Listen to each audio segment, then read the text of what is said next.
Hello, good evening, and welcome to a very special Wednesday live stream.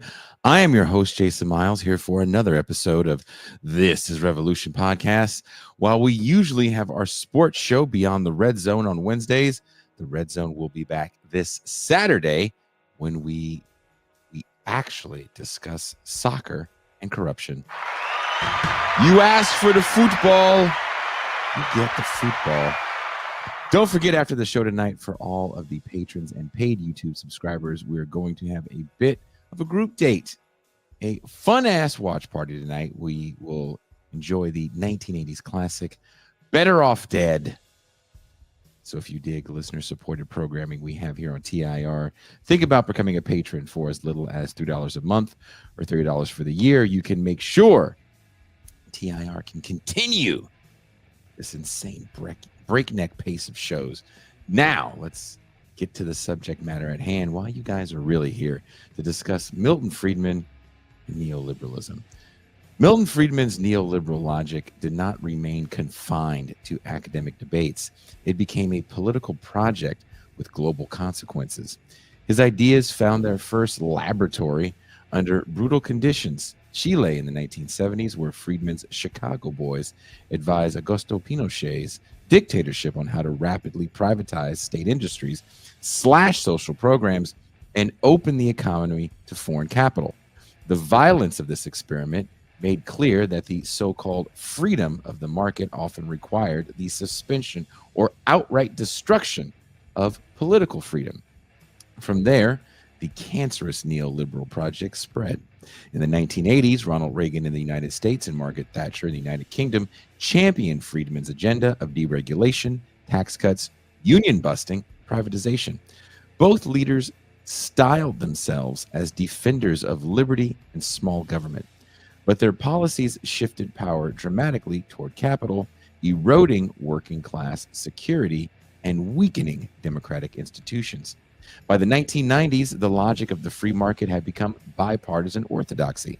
Bill Clinton in the US and Tony Blair in the UK embraced a third way politics that fused neoliberal economics with centrist governance.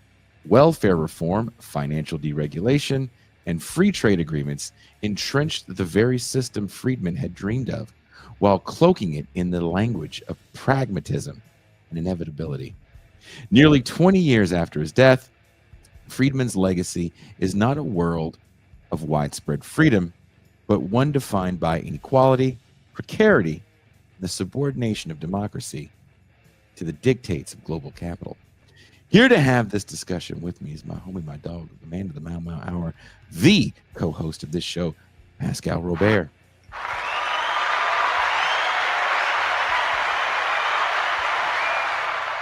Peace and greetings to the chat. Peace and greetings to the audience. Peace and greetings, Jason Miles, on this wonderful Wednesday episode to excoriate the legacy of the ignoble Milton Friedman.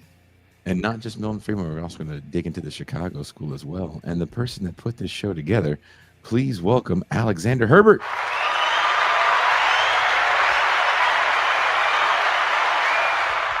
Pascal, this is the first time I've been on this show with you here. I'm happy you're here.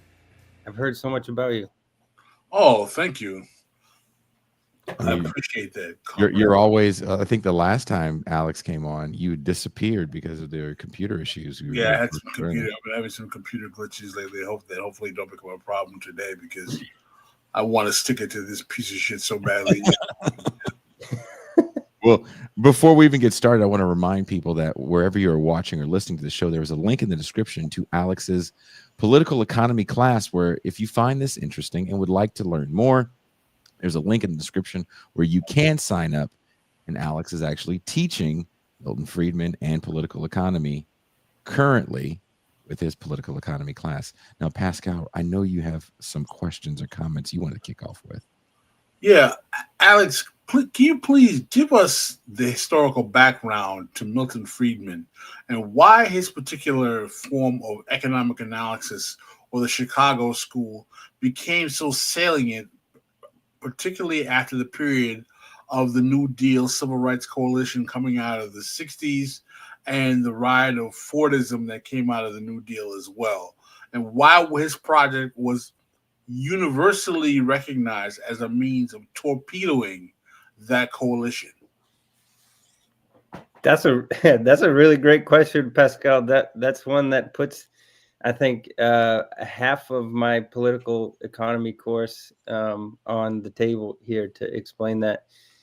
Um, I will start by saying thanks to you two for having me on, and thanks for letting me plug the political economy course. The second offering of this. So the first one was sort of the test. I think it went pretty well. Andrea can attest to that. She was a part of it, and now we're doing the second one. It's going to be even better, I think. But let's get down to business because there is a lot to cover to answer that question.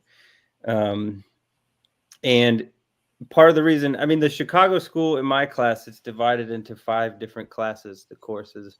Chicago School is the 4th that I cover. And so that means it's quite late in the game, going all the way back to the classical school of economics, this sort of first, the OGs of political economy, if you will, people like Adam Smith and David Ricardo and John Stuart Mill, et cetera, who had, Adam Smith, first of all, had articulated this labor theory of value, that set the stage for understanding why it is that items have value to begin, why commodities have value to begin with. That classical school advocates for a free market, but people like John Stuart Mill, and I would say Adam Smith too, they say, yeah, a free market is a great thing, but if things get rough, it is the responsibility of the government to step in to sort of straighten out the market again and then set it back on its free course. So they leave space for interference in the market, if you will. When we get to the middle of the 19th century, so 1848 and post 1848, we come across Marxism, of course, and Marx's magnum opus, Capital, the subtitle is A Critique of Political Economy, because what Marx essentially was pointing out is that the political economists so far had it all wrong, in that they were not focusing on profit, the way that profit is accumulated and how it's distributed, and how that distribution makes society, socioeconomic conditions so unequal for people. And for a lot of economists at the time, it wasn't really a salient or a biting critique as much as maybe we think it is today. For a lot of them, they thought that Marx was applying a theoretical scaffolding onto a political economy which had existed and considered itself a science for so long. So what emerged from that critique was called the Austrian School of Economics. The Austrian School of Economics is we'll say, the grandfather of the Chicago School, in the sense that the Austrians came to the table and they said, look, there's a lot more that goes into the decisions that people make when they go to a market and they purchase goods. A lot of those decisions are informed by, for lack of a better word, their ecosystem, the people around them, the church they go to, the music they listen to, the, I don't know, food that they consume, all of the culture that's around them influences the way that they make decisions when it comes to money. The problem is that the Austrian school didn't really have data to back any of that up. They were just kind of postulating that that people make decisions that are informed by whatever they see as their economic necessity. So we had these kind of competing. We'll say that the Austrians, as well as the classical school, were liberals, classical liberals, in the sense that they did believe in a kind of free market. Marx, not so much. And then the Great Depression happened, 1929, right? This crash of the stock market. And the big figure to come out of that was John Maynard Keynes, right? Keynesianism is still the economic legacy that lives with us. And Keynes was very much responding to the Great Depression in the ways that states thought that they could remediate the economic disaster that fell from the stock market crash. And Keynes's big intervention, his big addition to this, Keynes was himself a mathematician. He was a socialite, but he was a mathematician, and so he had data and he had numbers to back up his argument, which was essentially that um, the government needs to intervene in economic crises because capitalism creates crises, and it's the responsibility of government through monetary policy to intervene to straighten out the market and then put it back on course. He thought that we could do that through stimulating demand. In another way to put it is, if you get people out of their house and into the labor force, those people will earn income, they'll earn money. With that money, they'll start buying things as one would, and that is going to stimulate demand, and that will get the economy back going. Whereas a lot of people at the time during the Great Depression thought that the solution was isolationism, to stay in an American market, don't engage too much in global trade, et cetera, et cetera. This is the moment of America's first isolationary moment, I guess.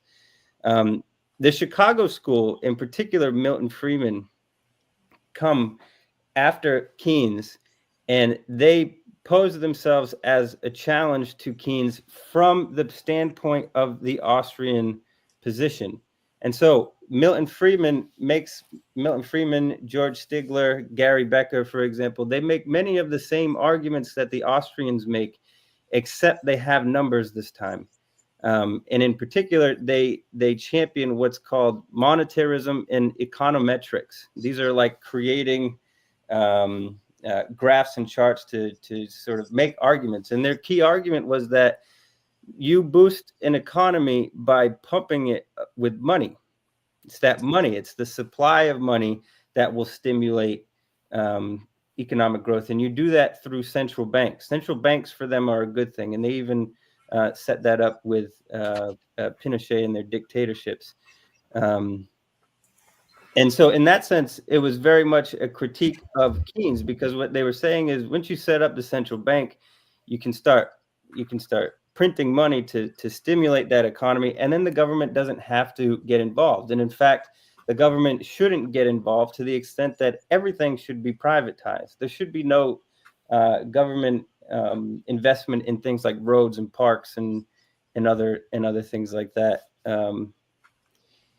So they're for privatization to a kind of radical degree. George Stigler, for example, is another one of these Chicago boys that champion the idea of regulatory capture, right? So one good example of that is the FDA. And George Stigler would say something like, the FDA is actually nothing but the government interfering in the market, in the sense that people who need to pass, let's say, I don't know, a certain drug or a food or something like that, they'll often enter into the government decision making through organizations like the FDA to capture the regulations to make it favorable for their business. And so Friedman, Stigler, and them would say, no, do away with the FDA, because all it's doing is getting is capturing regulation and making the market unfair. And so you asked about the post New Deal. In that sense, the Chicago school was a response to the extent to which the government stepped into economic regulation to try to get some control over the chaos that ensued from the Great Depression. And Friedman, Stigler, and them were saying, no, we did it all wrong. That's not the way that you do it. You don't create more government programs and more government organizations. You create less, and you incentivize private investors to get involved in those economic stimuli, I guess. So that's what I would say. The sort of long answer that summarizes a lot, I think.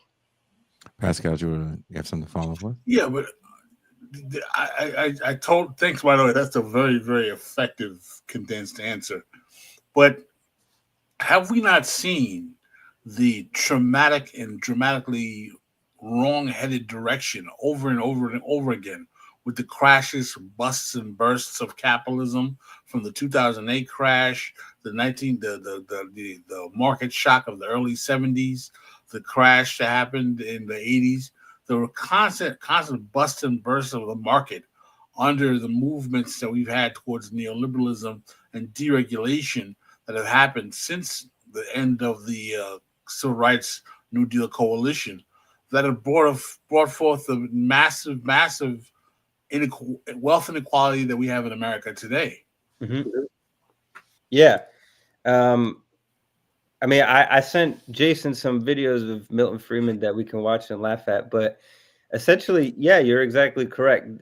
As much as the Chicago School produced numbers and econometrics, and they said that privatizing everything was good for the economy and pumping it of money was good for the economy, what they couldn't really foresee is the way, Pascal, as you pointed out, that capital has a tendency to kind of coagulate around certain, not even industries, but we'll say companies, right? And that, without any kind of regulation, creates massive profits for some people, but very poor living conditions for everybody else, particularly those who work, who under the Chicago School, they're not granted unions, right? They have no place in the decision making of a business. A business is private property in that sense, and so it's sacred. It's sanctified in that way. So yeah, you're absolutely right. The Chicago School, as Jason pointed out in the beginning, in its most orthodox practice, turned out to be a failure everywhere it was. And yet Milton Friedman won the Nobel Prize in economics. And so there was something about what the Chicago School was promoting and what they were saying that was extremely effective or believable for people at the time. You're coming from, as you said, we'll say the height of the civil rights movement, the late 50s into the 60s, and the economy at that point isn't yet fully Chicago style yet. It's still on a gold standard, for instance.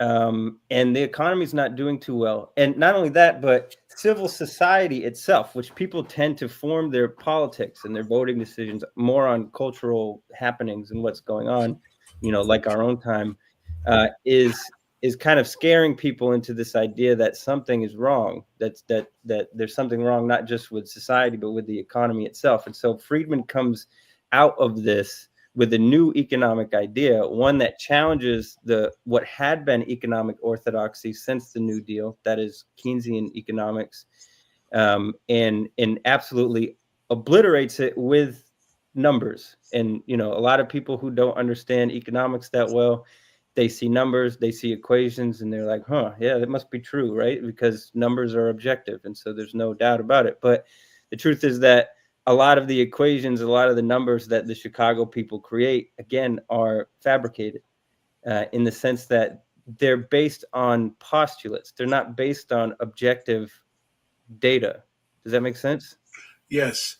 One other thing I want to ask you about, Alex, is that one of the reasons why Friedman is a sticking point for me is that one of his infamous students is Thomas Sowell, and Thomas Sowell is famous for using Chicago school tactics to discuss what were considered to be the cultural and social pathologies of Black America and explaining their failings as to why they were immiserated with poverty, as opposed to the structural failings of capitalism and racism to allow them to really to prosper in the United States.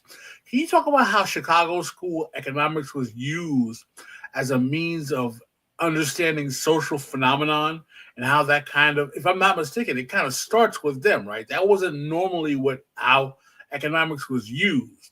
But all of a sudden, after the Friedman and the Chicago boys, economics starts to become the way in which we start to look at social phenomenon as well. Yeah. The Chicago I mean, this is again one of the videos that I shared with Jason that we can watch a little bit later. But the Chicago school is very intolerant of, I guess maybe you could call it social determinism in a way, right? They don't believe that a free market could ever be like truly unfair in a way. They think this is like the common American ideology that if you work hard, you can achieve anything. And according to the Chicago schools, there's no race, class, gender disparities in any of this. It's all, if you work hard, create your own business and make the right investments and make the right moves in that business, then you can level up. And so in that case, the idea from the civil rights movement that Black America was majority impoverished because of socioeconomic conditions that they were born in and that they inherited from the past and from the way that slavery was, quote unquote, done away with. They wouldn't believe that. They would say, well, if you look at the laws, they're equal, right? We're all equal. We have equal access to the market. And so they're just not using the market effectively. And these social programs, and this is another part of it, that they believe, the social programs that by majority were helping Black and we'll say non-white Americans at the time were not actually stimulating the economy as much as they were holding the economy back. That's what the Chicago people believed. And that, if you give poor people money for social welfare, for example, it's not going to incentivize them at all to participate in the market, and it's not going to give other people a fair leg in the market. I feel like I'm playing devil's advocate here because I want to say that I don't agree with any of that.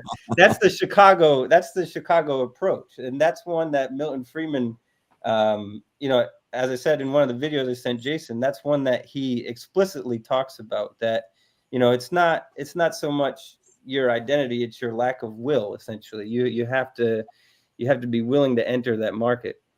Well, we can pivot to one of those videos now if you guys like. Yeah, let's watch the one where he supposedly slams that student, because I think that's the one I'm referring to. School's young idealist at Stanford. Okay. Yeah, that's the one. Give me 1 second, because again, my computer moves a little slower. This is from the Free to Choose network, which is where I get all my far right wing clips from as well. Yeah. I know. This is where all those Thomas Sowell stuff, Pascal, is on the Free to Choose network. Oh, God. Yeah, they love that guy. Can you guys see the screen? Yeah. All right. Government's role in a free society. You mentioned some of the market failures, and I think that you may have just passed over one that is of utmost importance, and that is of poverty. And in prefacing my question, I'd like to refer to what President Kennedy said, that if a free society cannot help the many who are poor, it cannot save the few who are rich. And to say that, well, we are a government of the people, and when there is a large sector of the people who are hurting, perhaps it is the responsibility of this government of the people to help out. Well, my question is regarding how free are the poor, how free are the unemployed, and how free are those people who are disadvantaged? Right. And so in reference to that, right, what is government's role? Sure. First of all,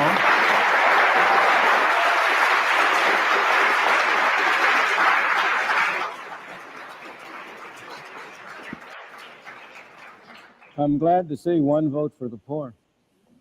First of all, the government doesn't have any responsibility. People have responsibility. This building doesn't have responsibility. You and I have responsibility. People have responsibility. Second, the question is, how can we as people exercise our responsibility toward our fellow man most effectively? That's the problem. So far as poverty is concerned, there has never in history been a more effective machine for eliminating poverty than the free enterprise system and the free market. Oh, fuck you.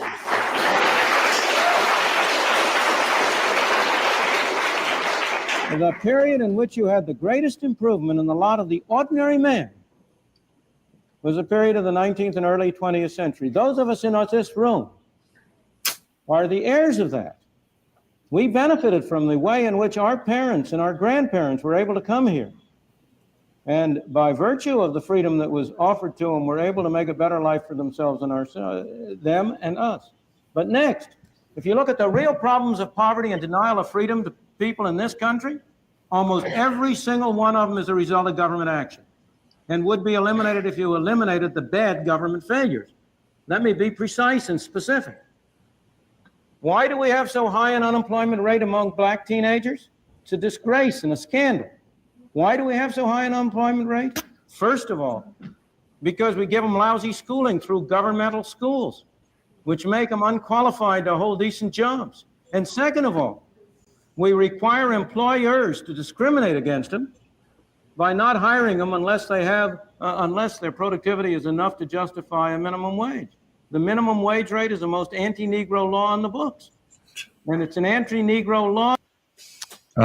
Pascal, as a Negro, yourself. Yo, man, first of all, let's talk about where he outright lies. The greatest growth of wealth of actually anti-poverty legislation that happened in this country was after the New Deal. The quality of life in America during the 19th century, when we had slavery in this country and the agrarian South, was miserable even up until the early 20th century.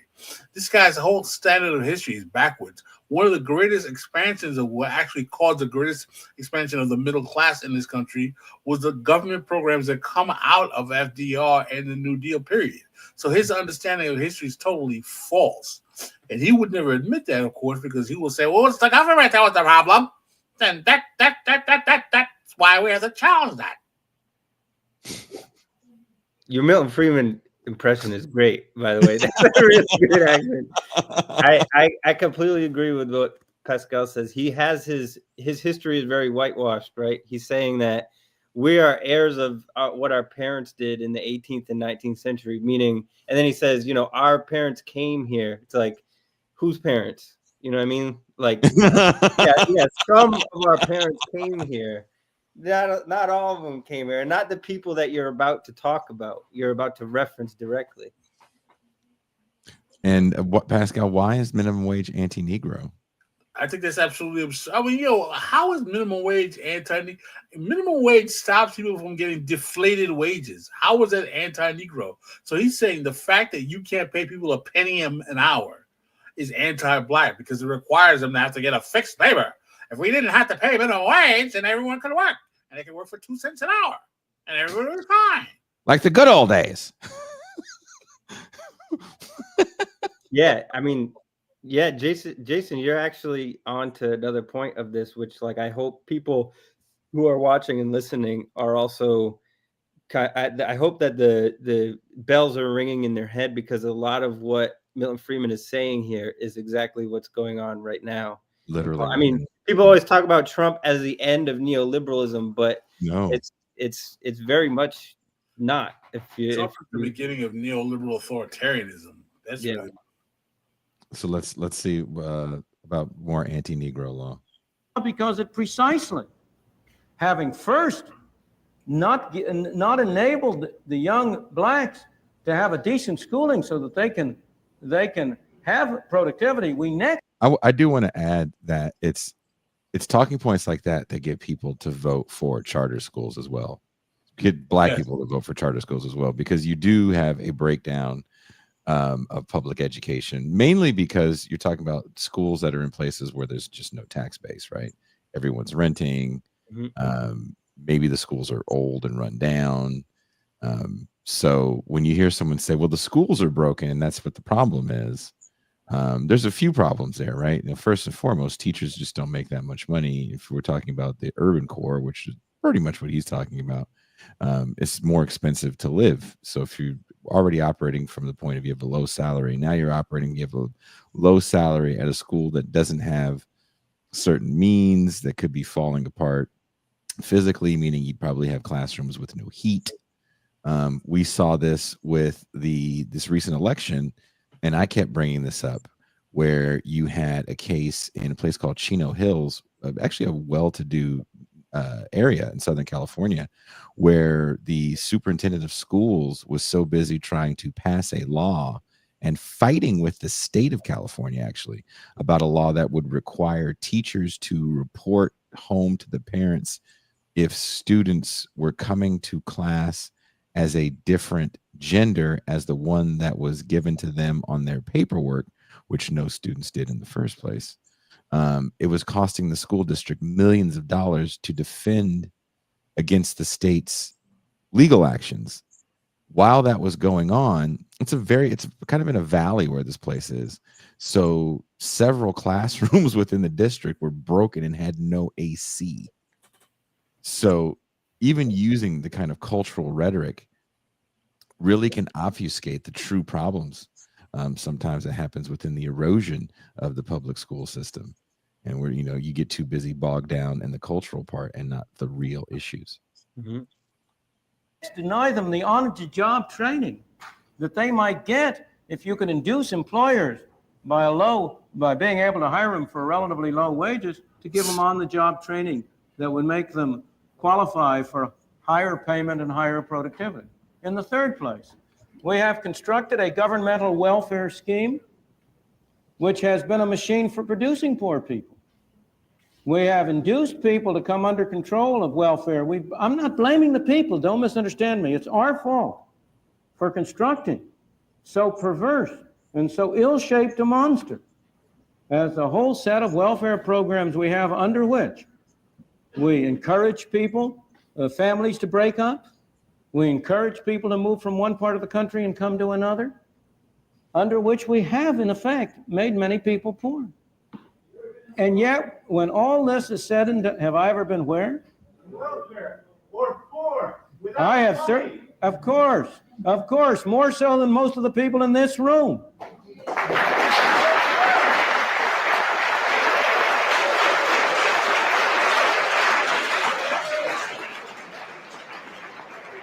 You've never been poor. How many of you? Did Milton Friedman grow up poor? No. No, he's never been poor. He might have been. I didn't know. Actually, I didn't know his upbringing. Damn. Pascal. He's a loathsome motherfucker, man. I mean, I really despise this guy, man. There's a video he has where he's talking about a guy who's talking about the role of colonialism in underserving third world countries. And Milton Friedman literally makes the argument that colonialism has actually nothing to do with the reason why the third world is still underdeveloped. I'm like, oh my God, how are you literally going to deny the colonialism? He's like, hello, N-words run it. Yeah.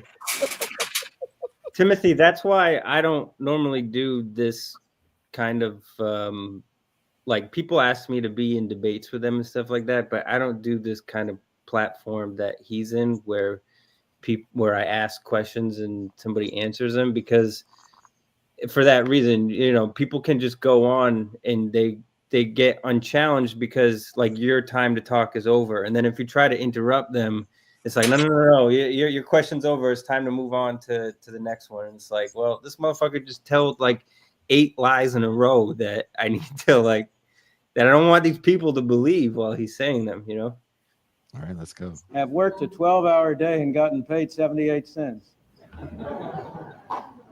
But let me go back to but that's all irrelevant. Is there one of you who is going to say that you don't want a doctor to treat you for cancer unless he himself has had cancer?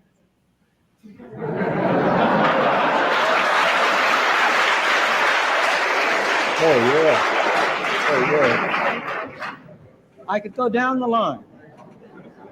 But when all is said and done, while there are people in this country who are worse off than other people, by and large, even the poorest people in this country are relatively well off compared to the conditions in many other countries in the world.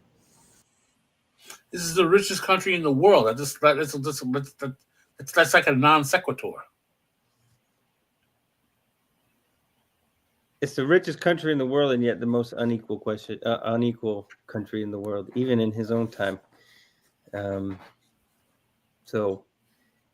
ever argue with conservatives? It's a lot of points like that. It's a lot of analogies that they think are really poignant, and they're like, "Oh man, I just dunked on you, you socialist scum." But the cancer analogy is like really not that good, because being a medical doctor is not the same as being a fucking like voted upon official or appointed official as somebody that's supposed to improve the lives of people. Because honestly, and I say this in the political economy course, what is the point of economics if not to try to better society, and if not to try to allocate resources in a more equitable, moral way? And that's what the entire classical school of economics is about. It's all about how do we allocate a finite number of resources in the face of infinite demand. And when you get to somebody like Milton Friedman, it's like, well, that moral dimension is out of it. We're not concerned with that anymore. Now we're concerned with how do we get wealthy, and who is we? Well, the people who have the enterprise, right? Who are entrepreneurial enough to do it, which essentially is the people that have enough capital to start off with, and then that whole part about, when he says, I'm not blaming people. I'm blaming, this is our fault, right? I've heard conservatives say that a lot. Like, I'm not something like that. Like, I'm just playing devil's advocate here. I'm not saying that this is your fault or this is their fault. This is like everybody's fault. This is a problem with the country itself. Pascal. It's so disturbing that young people are now actually starting to follow this line of thinking in larger numbers, man. These guys are their arguments are hitting the Generation Z incel generation more effectively, man, because of the rise of people like Trump. Are you guys ready to watch another one? Here we go. Yeah. The basic principles underlying the free market, as Adam Smith taught them to his students in this university, are really very simple. Look at this lead pencil. There's not a single person in the world who could make this pencil. Remarkable statement? Not at all. The wood from which it's made, for all I know, comes from a tree that was cut down in the state of Washington. To cut down that tree, it took a saw. To make the saw, it took steel. To make the steel, it took iron ore. This black center, we call it lead, but it's really graphite, compressed graphite. I'm not sure where it comes from, but I think it comes from some mines in South America. This red top up here, the eraser, bit of rubber, probably comes from Malaya, where the rubber tree isn't even native. It was imported from South America by some businessmen with the help of the British government. This brass ferrule, I haven't the slightest idea where it came from, or the yellow paint, or the paint that made the black lines, or the glue that holds it together. Literally thousands of people cooperated to make this pencil. People who don't speak the same language, who practice different religions, who might hate one another if they ever met. When you go down to the store and buy this pencil, you are in effect trading a few minutes of your time for a few seconds of the time of all those thousands of people. What brought them together and induced them to cooperate to make this pencil? There was no commissar sending out orders from some central office. It was a magic of the price system, the impersonal operation of prices that brought them together and got them to cooperate to make this pencil so that you could have it for a trifling sum. That is why the operation of the free market is so essential, not only to promote productive efficiency, but even more, to foster harmony and peace among the peoples of the world. Now, Alex, who was this freedom for? Friedman argued that free markets guaranteed political freedom. How does this claim hold up when looking at cases like Pinochet's Chile, where economic liberalization coincided with political repression? I really don't want to start. I think Pascal wanted to jump in. I want to get to him. I'll come back to that, but but Pascal wanted to jump in. I want to give it to him. What kind of wanker is this guy, man? He's getting excited over a pencil? Yeah. Like you can't produce a pencil in a communist country? I mean, what is he talking about? Not as good as his American pencil. That was made with Chinese paint, right? Malayan graphite or something like that. But how do you explain that claim, Pascal, about I think it's absolutely absurd. I think the free market has been one of the greatest causes of antagonism in human suffering in the world from the age of exploration in the early 1700s, when we had the rise of international capital, going from slavery, from the international colonialization, imperialism, to I mean, you look at what was done. I mean, I look at a country like Haiti, where my parents are from. Capitalism has done a wonder over there. Do they have pencils though?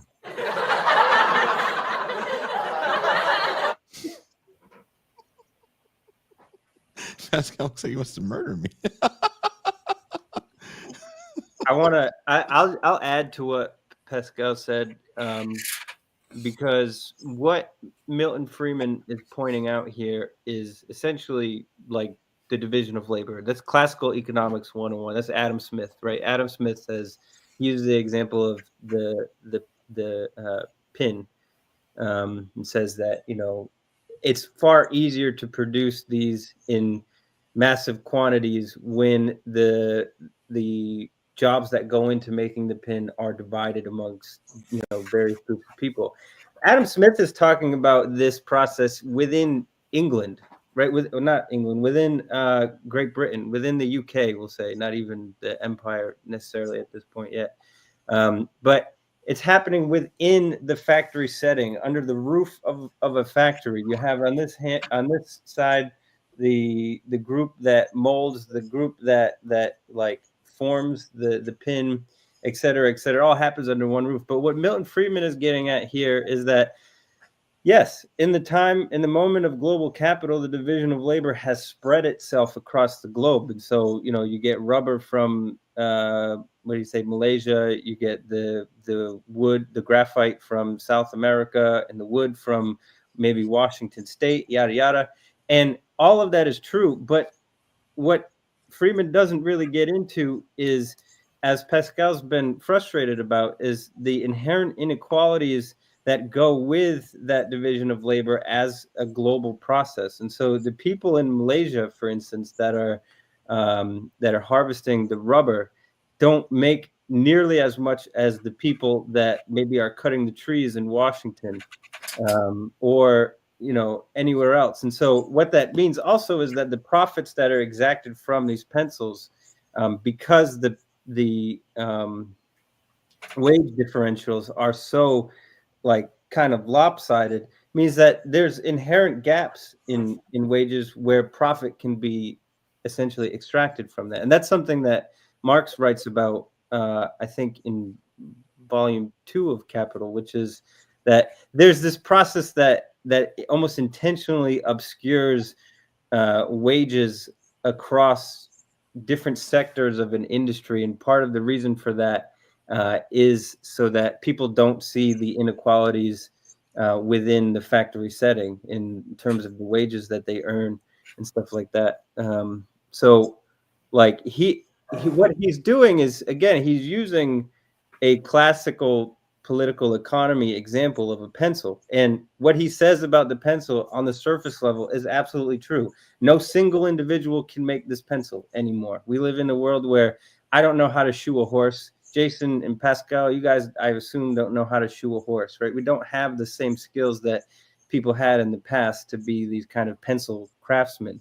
A division of labor is an essential process in mass producing the goods that we all want or need in some way. But what he doesn't get into is again value, as I think one of the guests pointed out, right? There's no discussion about value or profit here out of the Chicago School, because for them, they've done away with the labor theory of value.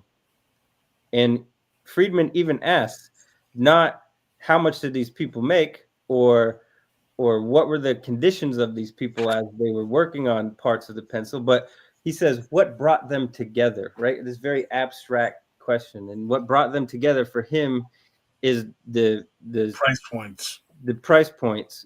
But again, that's a very abstract idea. What brings them together is the fact that everybody needs money in order to survive in a world that makes that absolutely necessary. And so people are willing to work for extremely low wages to earn a nickel so that they can afford, food or whatever it is in a system that's inherently unequal. The magic of the price system is the other thing that he says. It's all about price, right? There's no discussion about value or profit here. We have this clip of Pascal's favorite black person, Thomas Sowell. As it is now, the school is a monopoly. They need not be responsive. It is hard for me to understand what harm is going to be done by allowing parents to have a choice as compared to having self-interested bureaucrats have a monopoly. As it is. I believe he's talking about public school and the charter system. Pascal? I mean, the history of public schools were originally one of the greatest ways of getting education to former freed slaves who had recently become free. Black people fought for years to get public education, and it was only because racists didn't want to give them the education they deserved that they had to fight and scrap to get the quality education that they need through historically black colleges, through public school systems, and so on and so forth. So, I mean, if you want to have good public schools, then we just fund them accordingly. Right. Well, here's another video. Alex, you can jump in here if you like, unless you just only want to talk about white people. I actually do show a clip of Thomas Sowell in my world history class because after the 2008 crash, he was kind of making the rounds in the news and blaming the home buyers and homeowners rather than the banks for the whole thing. If they just pulled up their pants, this wouldn't have been a problem. I think we're talking at cross purposes. On the one hand, we're talking about results that we're hoping for. On the other hand, we're talking about processes that we're setting in motion. You're saying, should we hope for certain kinds of lessening of inequality and so on? The real question, the political question is, shall we set in motion certain processes because we hope for that? And do those processes enhance or reduce freedom? And I think the argument that Milton is making, certainly the argument that I would make, is that the attempt at doing these things, and it doesn't really matter. It's a complete straw man to talk about absolute inequality. Yes, it is. Absolutely. Throughout the film, this is the straw man he brings up in order to say how ridiculous to have absolute equality. And then he goes on to say how ridiculous to have absolute homogenization as well. As a result, you see, that you set up processes whose end result may not be any more or less inequality than exists now. But the question is, those processes may indeed reduce freedom greatly. I would go beyond the question of equality and put it more generally, that any process to ascribe any status to any group of people, equality, inferiority, superiority, must necessarily reduce freedom, because whatever the government wishes to ascribe to any group, whatever place, to use the phrase that was very common in the South, that blacks should have their place, whatever place the government is going to assign to people, that place will not coincide. That place will not coincide either with what all those people are doing or with how others perceive all those people, because there's too much diversity among human beings. To maintain any system of ascribed status from the top is going to mean reducing people's freedom across the spectrum. That's the point. People have. Pascal. That sounds like a lot of gibberish, man. Well, what is he saying for those that don't really understand the word salad? I mean, I don't know. I can't get it. I don't know. I'm trying to figure out what is he babbling about? That too much. Yeah, go ahead, sir. Go ahead. No, go ahead, Alexander. I understand it as a anti-affirmative action position, right? He's saying that once the government ascribes certain roles for people or gives them certain what's the word, leverage isn't the right word, but it gives them a certain position, then you're inherently creating an unequal society, is what he's saying. As if his black ass isn't there because of DEI.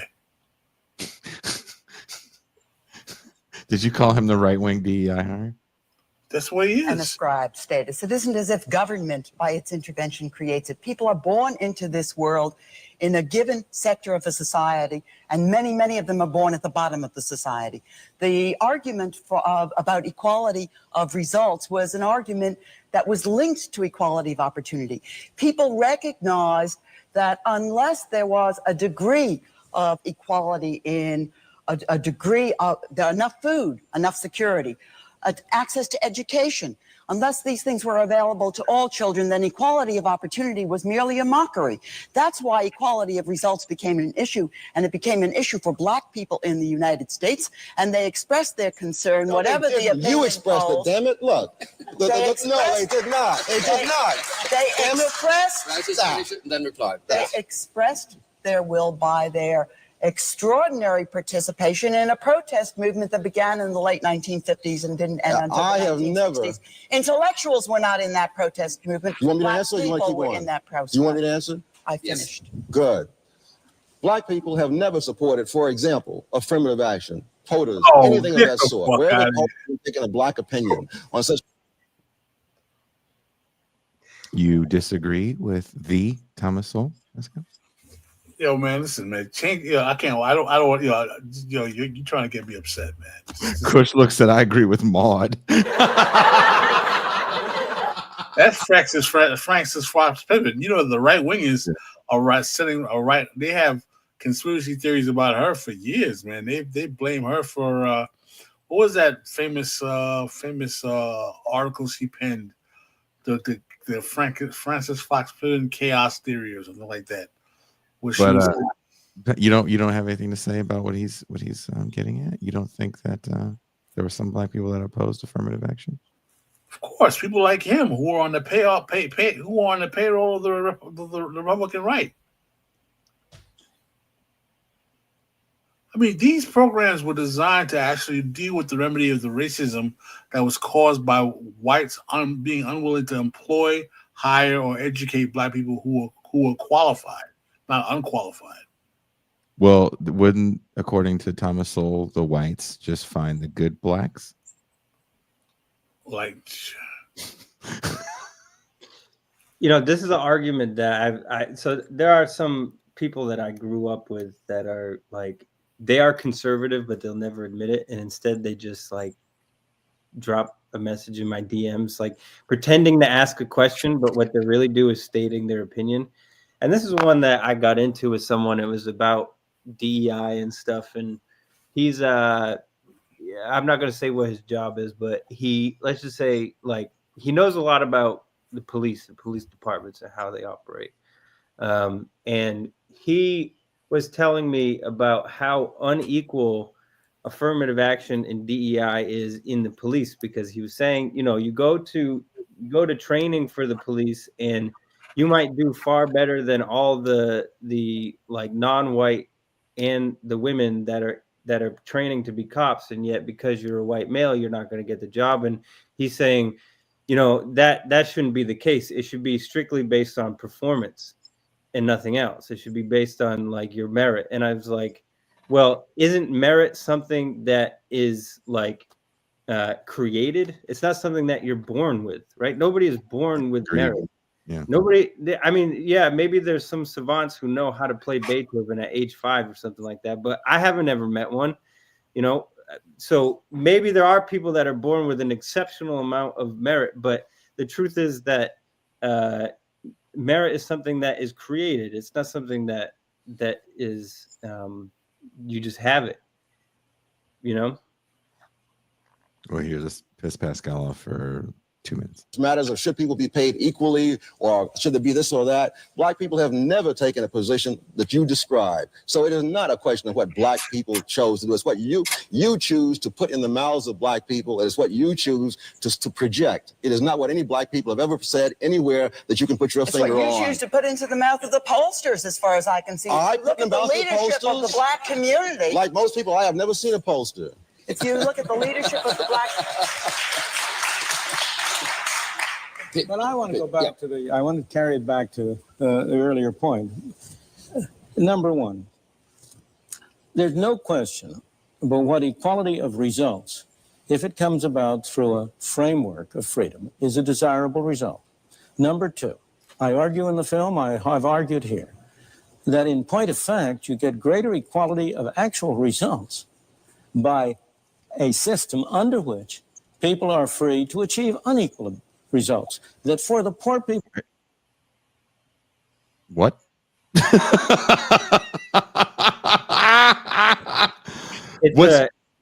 What also people have to understand too, and for those watching this that don't know, it's pretty much Francis Fox Piven in a room full of very conservative economists, and maybe a handful of students, and that's the way these things were set up. So almost like your new favorite show, 20 verse 1.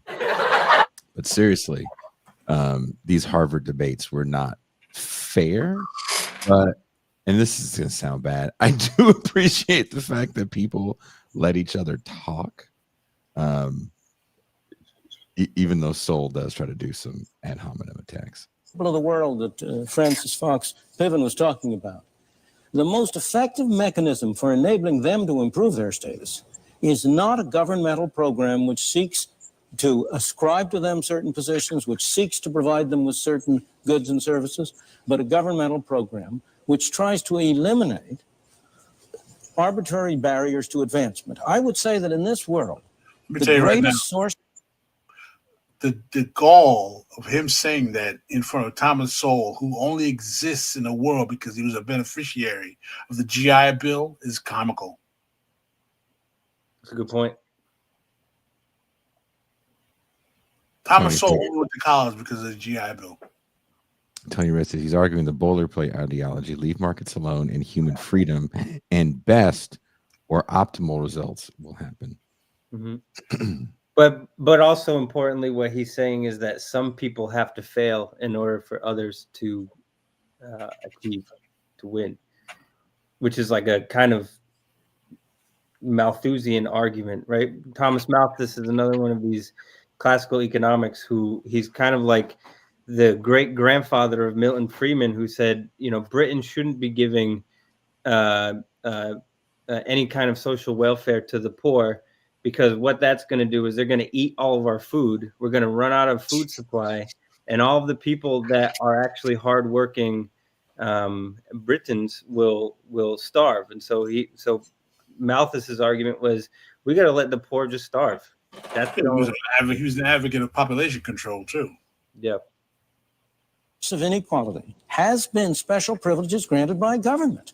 That government, you may talk a great deal. There may be a lot of talk about how we're going to eliminate inequality. But if you go back to your case of Britain, is there any doubt that one of the effects of governmental intervention in Britain has been to create new opportunities for special classes? That the way to get wealthy in a society that supposedly is aiming at equality, that the way to get wealthy is to get a special government permit to import, to get foreign exchange, or to import goods, or to, in this country, to set up a television station. Elon Musk 101. That's how you do it. You get government subsidies. Yo, is it too much for you, Pascal? Your nervous system is shook. I hate these motherfuckers, man. I really like. It's really. It clarifies. It frustrates me that we have such a weak left, because the liberals can never challenge these guys. It has to be strong, radical leftists with good arguments rooted in political economy that shut these guys down, because liberals have no critique of capitalism. So as a result, particularly in the post-neoliberal age, they're not going to be able to challenge these guys. But we have to have a strong left, strong radicals to really come at these guys to be able to neutralize them, or else they're going to eat our lunch, man. Yeah. And that's kind of the main purpose of my class is to try to. I think that in order to I appreciate the work you do, Alexander. I think what you're doing is important here to really, dissecting what these guys really thinking and make people really understand what is the problem, because there's so many young people now who are just going on YouTube and watching old Thomas Sowell videos and we're like, oh, Thomas Sowell is brilliant. Oh my God.